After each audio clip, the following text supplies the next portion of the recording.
अभी अभी मुझे एक खबर मिली, मैंने बताया यार भाई तो मेरे साथ गाड़ी में बैठे जिन लोगों ने मेरे ऊपर गोली चलाई थी, सरकार के प्यारे लोग, उनको बेल मिल गई।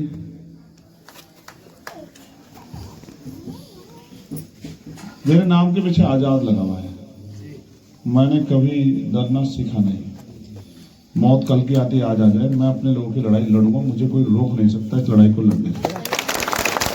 मुझे इसलिए मारना चाहते हैं कि वो तुम्हारी आवाज कमजोर कर दे, लेकिन तुम ये तय करके रखो कि हम यहां मरने के लिए पैदा नहीं हुए।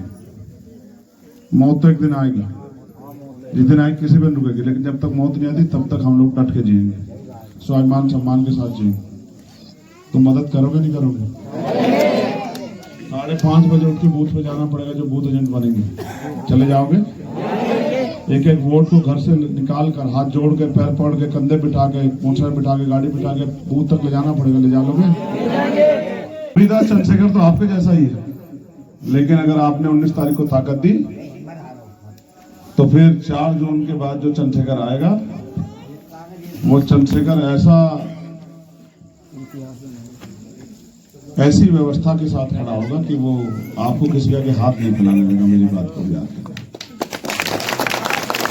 अभी तो आपने देखा क्या है, मैं शर्त लगा कहता हूं, भाई अम्मा बैठे तो वहां से बच्चे इधर हो जाना। बताओ, हम बीमार होते हैं और बीमारी मर जाते हैं, किसी को हमारे मरने दुख होता है? बताओ, कोई आया क्या अम्मा को पूछने के लिए कि भाई तो अम्मा तुम्हारी तबीयत खराब है तो हम इलाज करवा देते? कुछ कोई आया? तो ये उधार लेगी, कैसे करेगी? मजाक उड़ाते हैं। गरीबों को 500 रुपए पेंशन दिखाते हैं। 500 रुपए में ये पानी की बोतल लाए हो आप, ये 10 रुपए की आई होगी भाई। 2 बोतल तो आदमी पूरे दिन पी लेता है, यानी कि 20 रुपए का साफ पानी पियोगे आप एक दिन, 20 रुपए का बैठेगा, यानी कि 600 रुपए का तो पानी आएगा महीने का। सरकार कहती है 500 रुपए पेंशन में एक महिला पूरे महीने का अपना घर चला सकती है। क्या मजाक करते हैं? इनके लाखों करोड़ रुपए माफ करते हैं पैसे वालों के, और हमारे साथ मजाक करते हैं, क्योंकि इनको इन्होंने गरीबी देखी कहां? वो तो कानून अपने लोगों के लिए बना रहे, हम कानून अपने लोगों के लिए बनाए, जिससे कि हमारे लोग देखो ये घर देखो ना, ये घर इस बात की गवाही है ना कि 75 साल की आजादी में हमें क्या मिला। ये देखो, ये आपके सामने तो है। सही बात। ये घर जिनमें प्लस्तर भी नहीं हुए हैं, ये घर जिनमें सुविधा नाम की चीज भी नहीं है, ये भी 75 साल में मेहनत करके हमें यहीं तक पहुंचे हम। मैं आपसे भरोसे से कहता हूं, सदगुरु महाराज मुझे आशीर्वाद दे, उनका आशीर्वाद मेरे ऊपर बना रहे। वो करके दिखाऊंगा जो आज तक इतिहास में कभी नहीं हुआ। याद रखना।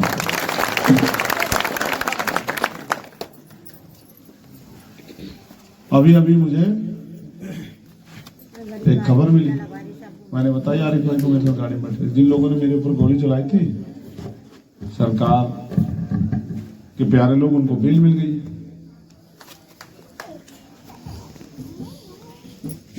मेरे नाम के पीछे आजाद लगा हुआ है। मैंने कभी डरना सीखा नहीं। मौत कल की आती आज आ जाए, मैं अपने लोगों की लड़ाई लड़ूंगा। मुझे कोई रोक नहीं सकता इस लड़ाई को लड़ने से। और मैं आपको बस यही कहता हूं, अगर मैं 10 साल जिया तो विश्वास करो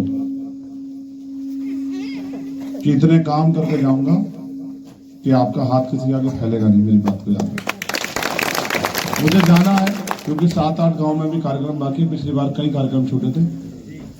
आज मैं आपसे माफी चाहता हूं। अगली बार जब मैं आऊंगा तो हो सकता है आपके आशीर्वाद से कामयाब होके आऊं।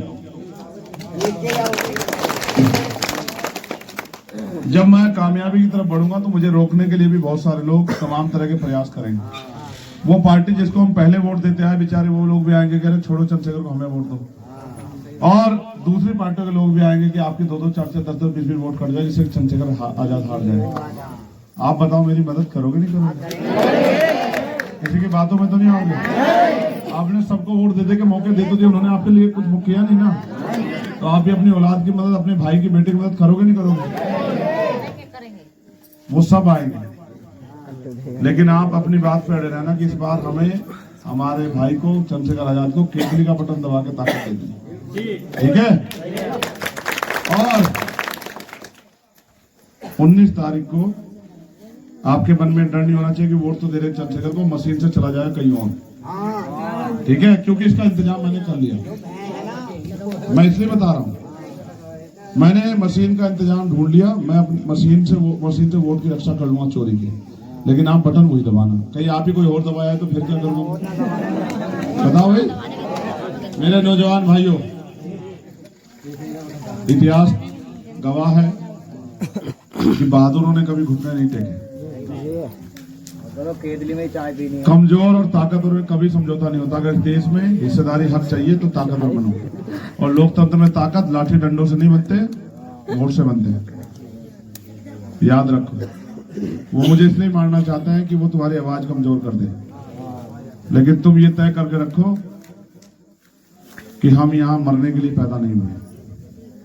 मौत तो एक दिन आएगी, जिस दिन आएगी किसी भी रुकेगी, लेकिन जब तक मौत नहीं आती तब तक हम लोग डट के जिएंगे, स्वाभिमान सम्मान के साथ जिएंगे।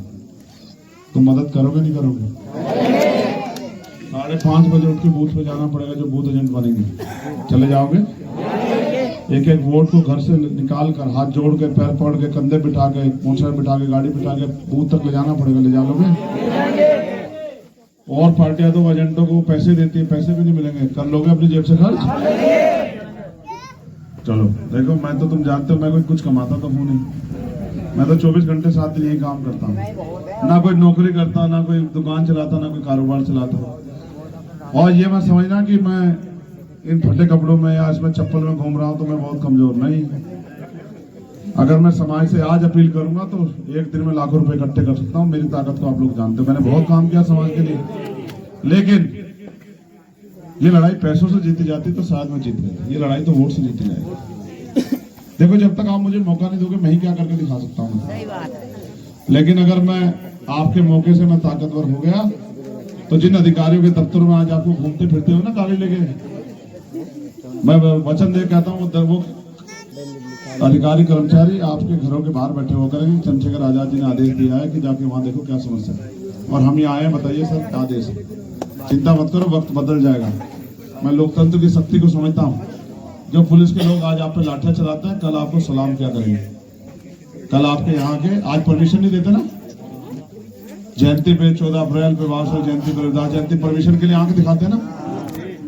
फिर ये परमिशन लेके आपके गलियों में घुमा करेंगे, भैया सर का फोन आया था कि परमिशन के लिए वहां जाना है, तो ये परमिशन ले लो भैया है। और बताइए हम क्या कुछ मदद कर सकते हैं क्या? चिंता मत करो, वक्त बदलेगा। आज हमें सोचना पड़ता है कि हमारे बच्चों की फीस कहां से आएगी। आज हमें सोचना पड़ता है इलाज के पैसे कहां से आएंगे। मैं वचन दे कहता हूं, ना फीस के बारे में सोचना पड़ेगा, ना इलाज के पैसों के बारे में, और ना ही आप किसी सुख सुविधा से वंचित रहेंगे, क्योंकि लोकतंत्र में बहुत शक्ति। जब 15-15 लाख करोड़ रुपए अडानी अंबानी साहब के माफ हो सकते हैं, तो वो 15-15 लाख करोड़ रुपए गरीबों की तरक्की के लिए भी लग सकते हैं। चिंता मत करो।